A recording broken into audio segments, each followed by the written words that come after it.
Vamos abrir no capítulo 4 de Gênesis. Nós vamos ler a partir do versículo de número 6. O Senhor disse a Caim: por que você está furioso? Por que se transtornou o seu rosto? Se você fizer o bem, não será aceito, mas se não o fizer, saiba que o pecado o ameaça à porta. Ele deseja conquistá-lo, mas você deve dominá-lo. Obrigado, Senhor, por essa manhã, por tudo que já nos disseste. Ministra-nos a tua palavra em nome de Jesus. Amém. Nós, no domingo passado, falamos sobre sofrimento e vimos que o sofrimento é uma coisa humana, é um problema, é um fenômeno humano. Inclusive, foi semeado pela humanidade. Hoje eu queria continuar a falar sobre nossa postura em relação a questões que geram sofrimento e que nós poderíamos tratar. A primeira postura somos nós mesmos, como nós nos encaramos. Essa é talvez uma das maiores dificuldades que a gente encontra na vida da igreja, como nós nos encaramos. E isso é muito curioso, porque se você vai numa reunião dos alcoólicos ou dos alcoólatras anônimos, você sabe onde está indo e, logicamente, quem você é, por que você está indo lá. E as pessoas, quando você está numa reunião do AA, eles deixam claro: eu sou um alcoólatra, eu estou aqui porque eu tenho essa enfermidade, essa fraqueza, essa angústia. Enfim, se descrevem, assumem quem são e sabem também o que é que estão buscando.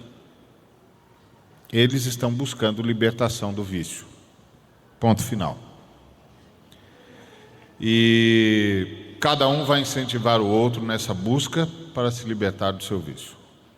Se você vai nos neuróticos anônimos, é a mesma coisa. O princípio é o mesmo, são os 12 passos, a mesma coisa. Mas quando você vem à igreja, você imagina, ou a Bíblia parece dizer, que você está indo para a reunião dos pecadores anônimos. Não é? Dos camaradas que sabem que são pecadores, que se descrevem como pecadores e que estão reunidos porque querem libertação do pecado, não querem mais ser do jeito que são. Lê do engano. É aí que as coisas na igreja começam a complicar. Porque há um sem número de pessoas que vêm à igreja pensando que Deus tem uma bênção para mim e Ele me deve isso. E eu vim buscar a minha bênção. Há outros que vêm à igreja porque são espirituais e eles vão para adorar o Senhor e eles percebem todos que não adoram o Senhor como eles e fazem questão de chamar a atenção para os que não adoram o Senhor como eles adoram. É muito raro você realmente encontrar cristãos que se reconheçam pecadores, que entendem que o que a Bíblia ensina é o que significa ser gente e que nós nos reunimos para juntos, na presença do Senhor, nos ajudarmos a chegar, cada um de nós, a ser gente como gente deve ser. E que o nosso maior impedimento é o nosso pecado e a forma como nós o tratamos. Foi isso que o Senhor disse para Caim. Disse: Caim, você transtornou o seu rosto por quê? A sua oferta não foi aceita porque você não procedeu bem. É simples assim. E eu sei que há muitas teses, tem gente que diz que o Senhor não aceitou a oferta de Caim porque o Caim levou dos frutos que plantava e devia ter feito como o irmão que levou do cordeiro para o sacrifício, etc. Ora, quem pensa assim deve ter seus motivos para pensar assim, mas certamente não está baseado no texto. Ele deve ter buscado esses motivos em algum outro lugar. Porque no texto que descreve a cena, a diferença entre eles é que Abel levou das primícias do que tinha e Caim não. Essa é a diferença. A ênfase são as primícias. O Abel levou das primícias do que tinha. O Caim não. Por isso a oferta de Abel foi aceita e a oferta de Caim não foi aceita. Isso é o que o texto diz. Agora, a gente pode pegar o texto e fazer com ele o que quiser, é a responsabilidade de cada um. Mas se você mantiver aquela velha estrutura de que o texto tem de respeitar o contexto é o contexto das primícias. Então, pois é, Caim não levou das primícias, tinha algum problema no coração que já havia sido, que Deus detectou e por isso não aceitou a oferta dele. Qual é o problema de Caim? O problema de Caim é que ele tem um coração problemático, ele tem um coração errado. O que ele tem de fazer? Ele tem de trabalhar isso. Mas o que foi que Caim preferiu fazer? Preferiu colocar a culpa em alguém. E colocou a culpa no irmão, a ponto de depois matá-lo. Eu não sei o que é que ele tinha em mente. Será que ele pensou, depois que eu matar, Deus não terá escolha, só terá a mim mesmo para receber a oferta? O que será que ele estava pensando? O que ele tinha na cabeça? Até porque ele e Abel não eram os únicos moradores da terra. Então, eu não sei o que ele tinha em mente. O que eu sei é que ele não conseguiu enfrentar-se a si mesmo e por não enfrentar-se a si mesmo foi dominado pelo seu pecado e matou seu irmão. Esse tem sido provavelmente uma das maiores fontes de sofrimento na vida da gente e na vida das pessoas que nos cercam. Nós não enfrentamos a nós mesmos. E aí colocamos o peso sobre alguém. Geralmente o que está mais próximo. E lhe imputamos o pecado, que é nosso. Pura e simplesmente nosso. E é o que Deus disse para Caim. Ele disse, olha, o pecado está na sua porta.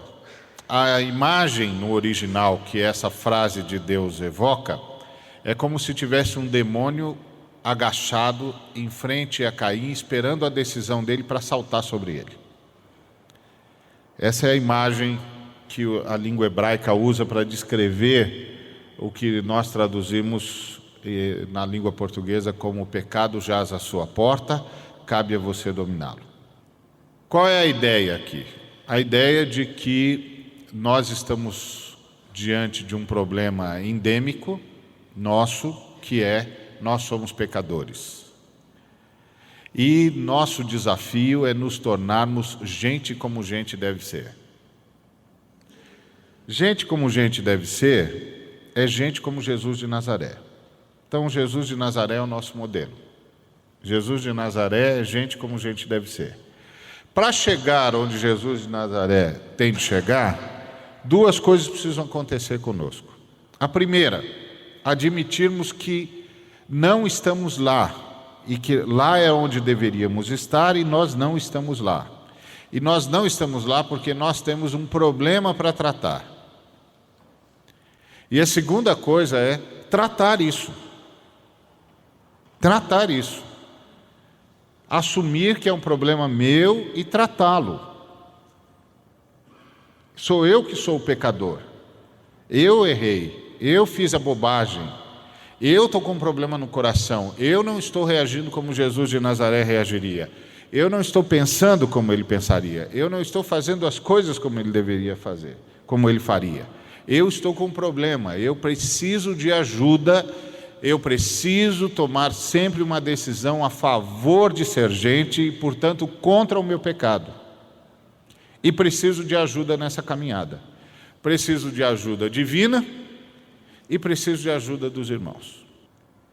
E aí nós nos reunimos para agradecer a Deus, adorá-lo por sua salvação, porque Ele nos dá a oportunidade de vencer aquilo que nos escraviza e de ser aquilo que nós fomos criados para ser.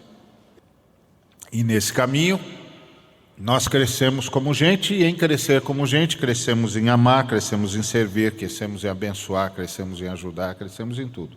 Porque crescemos em ser gente. Gente ama, gente abençoa, gente anda com Deus, gente serve ao próximo, gente abraça as pessoas, gente trata tudo como um culto. Gente é assim, como Jesus de Nazaré. Então, o que é que as nossas fraquezas e os nossos pecados fazem? Roubam-nos da nossa humanidade, roubam a nossa humanidade. E é isso que Deus está dizendo para Caim, é isso daí que está diante de você, está roubando a sua humanidade. Você está deixando de ser gente, você está perdendo a sua identidade como ser humano. Domine isso. Resolva isso. Não se entregue a isso. Não deixe esse negócio pular sobre você.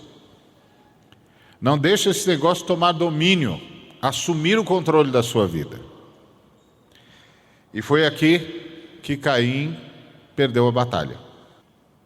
Ele deixou-se dominar pelo erro. E por que a gente se deixa dominar pelo erro? Porque a gente dá muita razão para si mesmo. É a velha lição que o pessoal do Alcoólatras ou Alcoólicos Anônimos ensina. Ou você admite que é doente, ou você está perdendo tempo em vir aqui. Ou você admite a sua enfermidade, ou você não vai a lugar nenhum. Nós temos grande dificuldade nisso, em várias áreas. Na forma como negociamos, na forma como namoramos, na forma como tratamos as coisas. Nós não nos damos conta de que as Escrituras Sagradas estão tratando da questão do que significa ser gente. Portanto, contrariar os conselhos da Escritura Sagrada é deixar-se roubar na sua humanidade. Está sendo menos gente. Está dando lugar para o mal vai tomar conta de você. Há uma grande dificuldade entre nós de entender muitas vezes isso. Nossa leitura da Bíblia também é uma leitura descuidada. Por exemplo, o Senhor criou o homem e a mulher, a sua imagem e semelhança os criou, plantou um jardim no Oriente e os colocou diante de duas árvores, a árvore da vida e a árvore do conhecimento do bem e do mal. A árvore da vida e a árvore da morte. Ok. Então deixa eu lhe perguntar uma coisa, o que há entre a vida e a morte? Não há nada entre a vida e a morte. Ou você está vivo ou você está morto.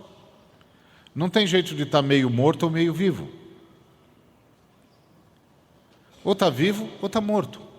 Pode estar vivo e caminhando para a morte, mas está vivo. Ou está morto. Então, quando Deus coloca o homem entre a árvore da vida e a árvore da morte, onde é que o homem está? O homem está diante da decisão do que é que vai nortear a sua natureza.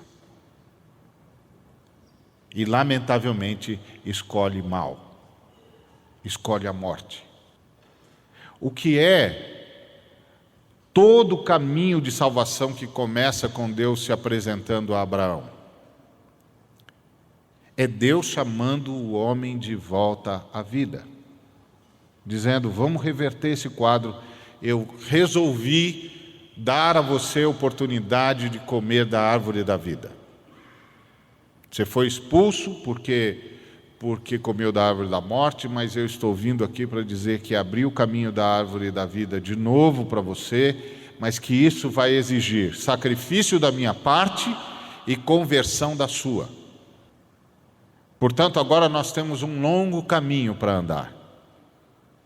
Um caminho que exige sacrifício da minha parte e conversão da sua. Arrependimento da sua parte. Para você poder chegar a ser o que você foi criado para ser. Gente. Apenas e tão somente gente. Só que ser gente tem um padrão.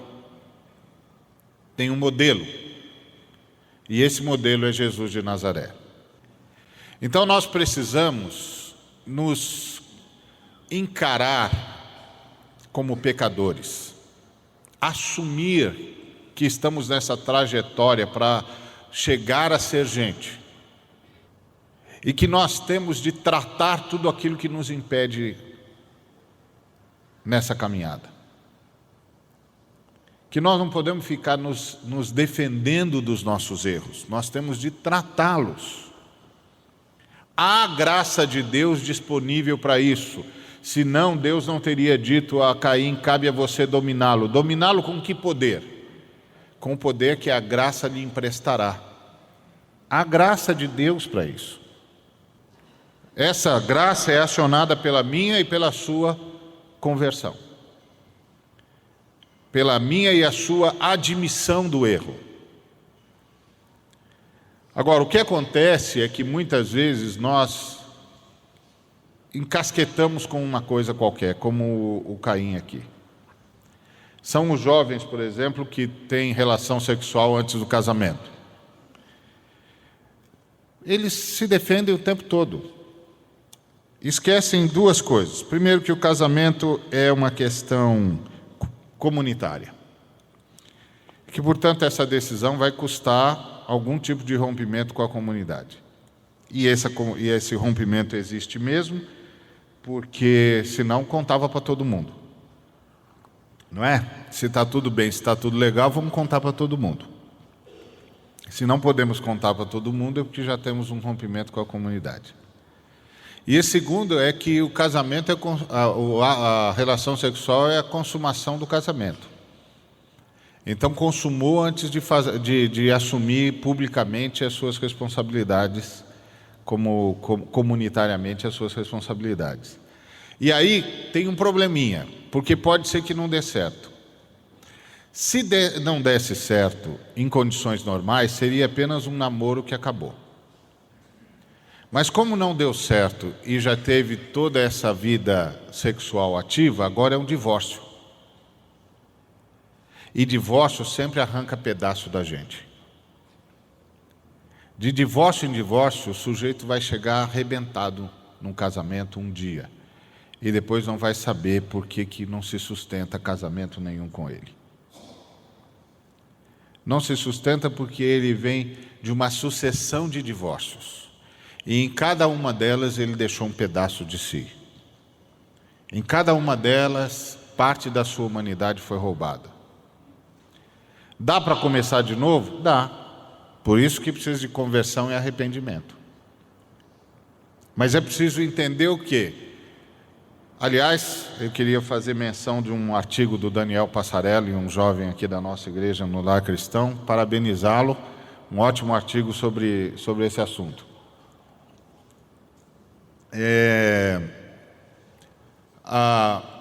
O que é que a gente precisa aprender aqui? E eu citei esse exemplo, podia citar na área econômica, na área dos relacionamentos familiares, na área dos relacionamentos políticos, sociais, enfim, qualquer área. É tudo a mesma coisa. Estamos falando de seres pecadores. O que é que a pessoa precisa entender? O que é que a pessoa precisa enfrentar? A si mesma. Mas para ela enfrentar-se a si mesma, ela tem de ouvir o que Deus disse para Caim. O pecado está à sua porta. Vai roubar a sua humanidade. Ou está roubando a sua humanidade. Reaja. Trata disso. Entenda que agora o seu grande alvo é chegar a ser gente. E que contra você chegar a ser gente tem muita coisa. O fato de que você nasceu em pecado, o fato de que você tem fraquezas naturais, o fato de que você vai ser o tempo todo tentado a pecar. Então não fica se defendendo. Aponte a sua vida para a direção de Jesus de Nazaré e vá em frente. Isso vai fazer com que você evite sofrimentos, isso vai evitar com que você cause sofrimentos. Mas, acima de tudo, isso vai levar você a ser o que você foi criado para ser. Foi isso que Deus disse para Caim. O pecado jaz à sua porta. Cabe a você dominá-lo. Cabe a você tratar disso. Agora, para isso, você tem de começar admitindo: eu sou um pecador em busca de ser gente. Eu preciso de ajuda divina, eu preciso de ajuda dos irmãos. Isso vai me fazer comparar todos os meus desejos, todos os meus sentimentos e todas as oportunidades que me são oferecidas com Jesus de Nazaré. Abraçar aquelas que Jesus de Nazaré abraçaria e rejeitar todas as demais. E aí eu cresço e vou me tornando cada vez mais gente. Vou saindo da árvore da morte, caminhando para a árvore da vida. Que Deus nos abençoe.